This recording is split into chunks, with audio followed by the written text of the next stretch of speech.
প্রিয় দর্শক, আপনারা যে যেখানে আছেন সকলকে প্রীতি ও শুভেচ্ছা জানিয়ে নিউ ইয়র্ক থেকে রতন তালুকদার লাইভ শুরু করছি। প্রায় 4 দশক পর তসলিমা নাসরিন, যাকে বাংলাদেশে বিতর্কিত লেখিকা হিসাবে দেশ থেকে বের করে দেওয়া হয়েছিল, সেটি 90 দশকের মাঝামাঝি। তারপর তসলিমা দেশ ছাড়েন। তসলিমা নাসরিন আশ্রয় নেন ভারতে, কলকাতায়। প্রথমে কলকাতায়, পরে দিল্লিতে। এই তসলিমা নাসরিন সম্প্রতি দিল্লি থেকে কলকাতায় গিয়েছেন।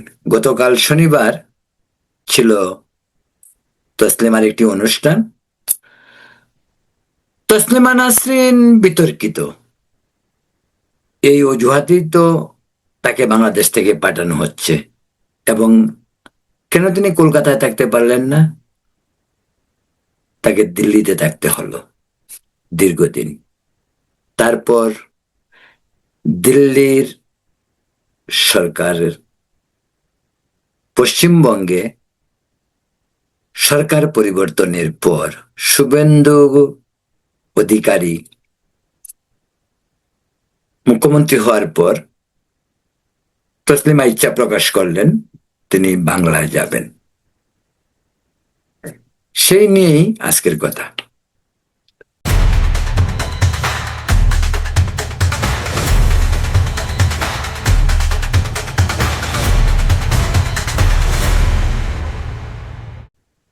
প্রিয় দর্শক, বাংলায় পশ্চিমবঙ্গের কথা বলছি। পশ্চিমবঙ্গে বুদ্ধদেব ভট্টাচার্য, যিনি বামদের 34 বছরের শাসনের প্রথম দিকে জ্যোতি বসু, পরে বুদ্ধদেব ভট্টাচার্য, তারা কিন্তু তসলিমাকে কলকাতায় রাখেনি। তসলিমা কিন্তু প্রথম কিন্তু বাংলাদেশ থেকে কলকাতায় গিয়েছিলেন। তারপর আসলেন মমতা ব্যানার্জি। তিনি সেই ধারাই, বাম ধারাই অবলম্বন করলেন। তিনি নিজে কিন্তু একজন নারী। এই নির্বাসিত বিতর্কিত তসলিমা নাসরিনকে তিনি পশ্চিমবঙ্গে রাখলেন না। বাধ্য হয়েই তসলিমাকে কেন্দ্রীয় সরকার কলকাতা মানে দিল্লিতে নিয়ে যায়। ভারতের পররাষ্ট্র নীতির একটি বৃহৎ অংশ জুড়ে পৃথিবীর বিভিন্ন প্রান্ত থেকে যে সমস্ত নিপীড়িত, শোষিত, বঞ্চিত, নিরাপত্তাহীনতায় যারা ভুগে, বিভিন্ন দেশের সরকার প্রধান থেকে শুরু করে মন্ত্রী, বিভিন্ন উচ্চপদস্থ কর্মকর্তা, লেখক, লেখিকা, বুদ্ধিজীবী, ভারত কিন্তু তাদেরকে আশ্রয় দেয়। ভারত তাদের মানবাধিকার রক্ষায় এগিয়ে আসে, যেমনটি তসলিমা নাসরিনের ব্যাপারে এসেছিল, বা পরবর্তীতে এখন আমাদের সাবেক প্রধানমন্ত্রী শেখ হাসিনার ভারতে অবস্থানের ব্যাপারটিও প্রায় একই ইস্যু। সেখানে আশ্রয় দেওয়া হয়েছে তাকে বাঁচানোর জন্য। তসলিমা নাসরিনকে বাংলায় থাকতে পারলেন না কেন? পশ্চিমবঙ্গে কেন বুদ্ধদেব ভট্টাচার্য এবং মমতা ব্যানার্জি, তৃণমূল কংগ্রেস সরকার, আর বুদ্ধদেব ভট্টাচার্যের বাম সরকার তসলিমাকে রাখেননি? একটা মাত্র কারণ কি ছিল? পশ্চিমবঙ্গের মুসলমানদের দূষণ, পশ্চিমবঙ্গের মুসলমানদের ভোট নষ্ট হবে। মমতা ব্যানার্জি তো বলেই, পশ্চিমবঙ্গের মুসলমানরা ছিল তার দুধের গাই, দুধের গাইয়ের দুধ দেওয়া বন্ধ হয়ে যাবে, তাই তসলিমাকে রাখা যাবে না। এটা হলো পশ্চিমবঙ্গের পার্ট। তারপর তিনি দিল্লি গেলেন। কিন্তু আমার প্রশ্ন হলো, তসলিমাকে মৌলবাদী শক্তি বিতর্কিত বানিয়ে বাংলাদেশ ছাড়তে বাধ্য করে, সেটা 90 দশকের মাঝামাঝি। কিন্তু ভাই, এরপরে তো অনেক সরকার এসেছে। দুজন নারী ক্ষমতায়, এরশাদের পতনের পর দুজন নারী ক্ষমতায় এলো।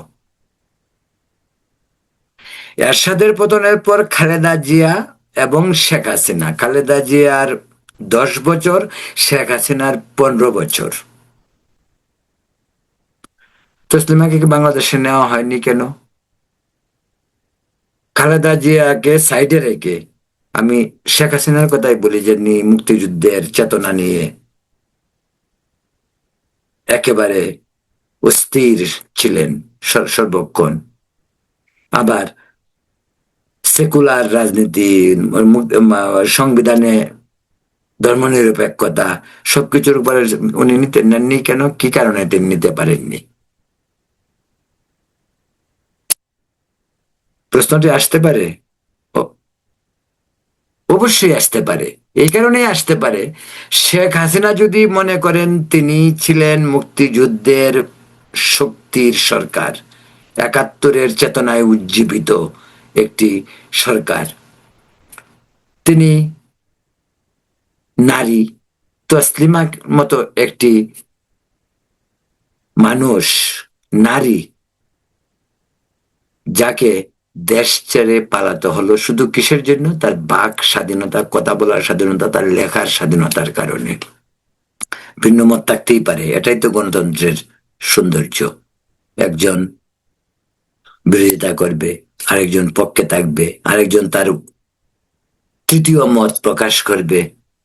মত পথের পার্থক্যর মাঝেও সম্প্রীতির বসবাস, সেটাই তো গণতন্ত্র, সমতা। কিন্তু খালেদা জিয়া করলেন না। আচ্ছা, ধরা যাক খালেদা জিয়ার ব্যাপারটা অন্য ইস্যু।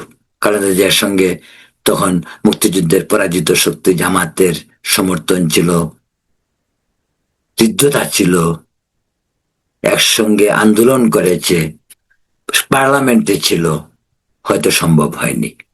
কিন্তু শেখ হাসিনা, তিনি নিরাপত্তা দিতে পারলেন না তসলিমা নাসরিনকে। তিনি তো মুক্তিযুদ্ধের চেতনার ধারক বাহক, স্বাধীনতার হোলসেলার বলতে গেলে, কিন্তু তিনিও তো দেননি। তসলিমাও কিন্তু, এখানে আমি একটি কথা বলতে চাই, তসলিমাও যে খুব জোরে সোরে, তসলিমাকে কলকাতা যাওয়ার জন্য খুব জোরে সোরে যেটা করলেন, তিনি যাইতে ইচ্ছা প্রকাশ করলেন, কারণ কলকাতায় বিজেপির নেতৃত্বে সরকার এসেছে। তিনি কিন্তু খুব একটা বেশি যে কলকাতা যাওয়ার জন্য আগেও চেষ্টা করেছেন তা নয়, কিন্তু বলেছেন উপরে উপরে। তিনি কিন্তু দিল্লিতেই থাকার ব্যাপারে সবচেয়ে স্বাচ্ছন্দ্য বোধ করতেন সম্ভবত, আমার কাছে যেটা, আমি ওনার দিল্লির বাসাতে গিয়েছি। তসলিমা নাসরিনকে আমি অনেক শ্রদ্ধা করি। তার আন্দোলন, বিশেষ করে বাক স্বাধীনতা জন্য তার যে আন্দোলন, তার যে ত্যাগ, একটি মানুষের দেশ ছেড়ে থাকার যে বেদনা, তার সাথে আমি অত্যন্ত সহানুভূতিশীল। ব্যক্তিগতভাবে তসলিমা নাসরিনের সঙ্গে আমার অত্যন্ত ভালো সম্পর্ক। কিন্তু আমি এই কথাটি বলতে চাচ্ছি এই কারণেই, যে তসলিমা নাসরিন খুব জোরে সোরে বাংলাদেশে শেখ হাসিনা সরকারের আমলে যাবেন এমন চেষ্টাটি কিন্তু তিনি নিজেও করেননি। যতটুকু চেষ্টা করেছেন, সেই চেষ্টার সাথে আমি নিজেও কিছুটা সম্পৃক্ত ছিলাম, তাই আমি জানি। শেখ হাসিনা ক্ষমতায় আসার পরে দীপু মনি যখন পররাষ্ট্রমন্ত্রী হয়, দীপু মনিকে আমি, তসলিমা নাসরিন আমাকে বলেছিল বাংলাদেশের পাসপোর্টের ব্যাপারে, passport consulate, new York consulate থেকে পাসপোর্ট দেওয়া যায় কিনা। তিনি চেষ্টা করেছিলেন, হয়নি। একাধিকবার তিনি চেষ্টা করেছেন, সেটাও সত্য কথা, সেটা আমি জানি। দ্বিতীয়ত, দীপু মনি যখন প্রথম মানে কি বলে পররাষ্ট্রমন্ত্রী হয়ে নিউ ইয়র্কে আসলেন, আমি নিজে দীপু মনিকে বলছিলাম যে তসলিমা নাসরিনের ব্যাপারে চিন্তা করতে হবে। তসলিমা নাসরিন দেশে ফিরতে চান। এখন মুক্তিযুদ্ধের পক্ষের শেখ হাসিনার সরকার ক্ষমতায় আসছে, সে স্বাভাবিকভাবেই দেশের মেয়ে দেশে ঘুরে যাবে। কিন্তু দীপু মনি আগ্রহ দেখিয়েও আবার যেন একটু পিছু টান দিলেন। আমি তো বিষয়টি আমি তসলিমা নাসরিনকে উপরে জানিয়েছিলাম। যাই হোক, একটি অনিশ্চিত অবস্থায় তসলিমা নাসরিন তো যাবেও না, সেটি তো তার জন্য নিরাপদ না, তার জীবনের জন্যই নিরাপদ না। এ নিয়ে তিনি বোধহয় আর অন্য কোনো প্রচেষ্টায় যাননি।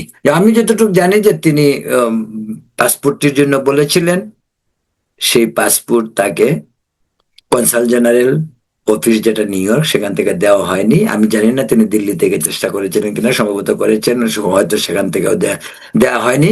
এই হলো শেখ হাসিনা সরকারের বাক স্বাধীনতার উপর সম্মান। এবং তিনিও নারী, তসলিমা নাসরিন। যাই হোক, এখন তসলিমা নাসরিন গেলেন, অন্তত বাংলাদেশে না হোক, বাংলাদেশের কাছে গেলেন, বাংলায় গেলেন। তো একসময় তো দুই বাংলা এক বাংলাই ছিল। তসলিমা কিন্তু তার বক্তব্যে বলেছেন যে পাশাপাশি তো ওই বাংলায় যেতে পারলাম না, এই বাংলায় যেতে আসতে পারলাম। মমতা ব্যানার্জি আসতে দেয়নি, বুদ্ধদেব ভট্টাচার্য আসতে দেয়নি, কিন্তু আসতে পারলাম। সেটা হয়তো তসলিমার জন্য অনেক বড় পাওনা। কারণ তা তসলিমার একটি নস্টালজিক যে মানসিকতা, দেশ নিয়ে বাবা, দেশ নিয়ে চিন্তা করা, দেশের প্রতি তার মমত্ববোধ, দেশের স্মৃতি যে তাকে তাড়িত করত, তার তার বিভিন্ন কথাবার্তায় সবসময় বোঝা যায়। বিশেষ করে সাম্প্রতিককালে বিভিন্ন লেখাতেও তার দেশের যাওয়ার জন্য তার যে এক ব্যাকুলতা, সেটা কিন্তু প্রকাশ পায়। যে বিষয়টি বলছিলাম, তিনি কলকাতা গেলেন। কলকাতায় যাদের তত্ত্বাবধানে তিনি গেলেন, তাদের অধিকাংশ লোকজনকে আমি নিজেও ব্যক্তিগতভাবে চিনি। তাদেরই কয়েকজনের সঙ্গে আমার কথা হলো। কলকাতা অত্যন্ত একটি সুন্দর, সাবলীল, সুশৃঙ্খল, আনন্দঘন পরিবেশে তসলিমাকে বরণ করা হয়েছে। মানে বলা যেতে পারে তাকে যথেষ্ট সম্মান দিয়ে মমতা ব্যানার্জি তার প্রতি যে অন্যায় করেছিল, বুদ্ধদেব ভট্টাচার্য বাম সরকার তার প্রতি যে অন্যায় করেছিল, শুভেন্দু অধিকারীর বিজেপি সরকার তাকে ভালোভাবেই গ্রহণ করেছে এবং যতটুকু সম্মান দেয়, তিনি একটি বেসরকারি প্রতিষ্ঠানের পক্ষ থেকেই কিন্তু কলকাতা যান। সেটা কোনো সরকারি আয়োজন ছিল না। সরকারের সম্মতি হয়তো ছিল, সম্মতি না থাকলে তো যাওয়া সম্ভব না, যে যেমনটি পারেনি তৃণমূল সরকারের আমলে বা বাম সরকারের আমলে। এখন তসলিমা নাসরিন কলকাতায় গিয়েছেন। তিনি আমার আমার ধারণা তিনি এখন অহরহ কলকাতা আসা যাওয়া করবেন নিশ্চিত, কিন্তু স্থায়ীভাবে হয়তো তিনি দিল্লিতেই বসবাস করবেন, কারণ দিল্লিতেই তিনি দীর্ঘদিন যাবৎ বসবাস করছেন। দিল্লির রাস্তাঘাট, পরিবেশ এর সঙ্গেই হয়তো তিনি মিশে আছেন। বাংলা তাকে যতই হাতছানি দিয়ে ডাকুক, সে নিজেও তার যাওয়ার বেকুলতা রয়েছে। তারপরেও আমার মনে হয় না যে তিনি কলকাতায় স্থায়ীভাবে বসবাস করার জন্য কলকাতা যাবেন। কলকাতায় হয়তো তিনি বিভিন্ন অনুষ্ঠানে যাবেন, আমি নিশ্চিত কলকাতায় বিভিন্ন অনুষ্ঠানে হয়তো তিনি যাবেন, সেই ব্যাপারে ডাউট নেই। তসলিমা নাসরিনের সবচেয়ে বড় যে বিষয়টি আমি বলতে চাচ্ছি, সেটা হলো যে তসলিমা নাসরিন কাদের নিয়ে কথা বলেছে। শুধু যে তিনি গণতন্ত্র, মানুষের অধিকার, তা নয়, বাক স্বাধীনতা তা নয়, যা খুশি তা লিখবো, তা মানতে হবে, তা নয়। তসলিমা কিন্তু আরেকটি গ্রুপ আমাদের দেশে, যারা ধর্মীয় সংখ্যালঘু সম্প্রদায়, তাদের জন্য অনেক অনেক কিছু করেছেন এখন পর্যন্ত। আন্তর্জাতিক খ্যাতি, কিন্তু তিনি সংখ্যালঘুদের জীবন ভিত্তিক একটি উপন্যাস লিখে, উপন্যাসটি ছিল লজ্জা। এই লজ্জা উপন্যাস লেখেই কিন্তু ভারত তথা সারা বিশ্বেই খ্যাতি অর্জন তিনি করেন। উপন্যাসটি বাংলাদেশ সরকার, তৎকালীন সরকার নিষিদ্ধ ঘোষণা করেছিল। তারপর থেকেই তার বিশ্বব্যাপী খ্যাতি, তখন থেকেই। যাই হোক, আমি আমি মনে করি অবশেষে তসলিমা নাসরিন বাংলার বাতাসে নিঃশ্বাস নিতে পেরেছে। সেটা যদি নিজের জন্মভূমিতে হতো, হয়তো আরো ভালো লাগতো। সেটি তিনি ব্যাখ্যাও করেছেন। পাশাপাশি আমি এটুকু বলতে চাই, তসলিমা নাসরিন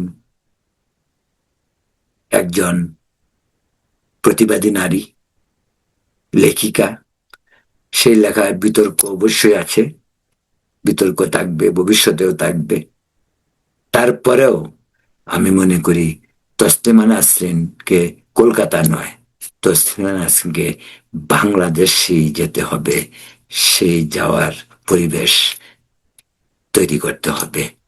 তসলিমা বাংলাদেশের মেয়ে, তিনি বাংলাদেশেই উপযোগী। তসলিমা নাসরিন বাংলা সাহিত্য নিয়ে, বাংলাদেশ নিয়েই চর্চা করেন এবং বাংলার মেয়ে হিসাবে বাংলাদেশে তার উপস্থিতি কাম্য। সেই বিষয়টি জাগ্রত জনতার উপর রেখেই তসলিমার কলকাতা সফরকে স্বাগত জানাচ্ছি। এবং পাশাপাশি আমি তাও বলবো, যত বেশি, যতটুকু সম্ভব পরিবর্তিত পরিস্থিতি, পরিবেশে বিতর্কিত ইস্যুগুলোকে এড়িয়ে চলা যায়, বিশেষ করে মানুষের ধর্মীয় অনুভূতিতে আঘাত না দিয়ে সমাজের অন্যায়, অবিচার, বৈষম্য নিয়ে কথা বেশি বলা উচিত। একজনের ধর্ম, ধরা যাক ইসলাম ধর্ম হোক, হিন্দু ধর্ম হোক, ধর্মীয় অনুভূতিতে আঘাতের চেয়ে আমি মনে করি সাহিত্য রচনায় মনোযোগী হওয়া উচিত।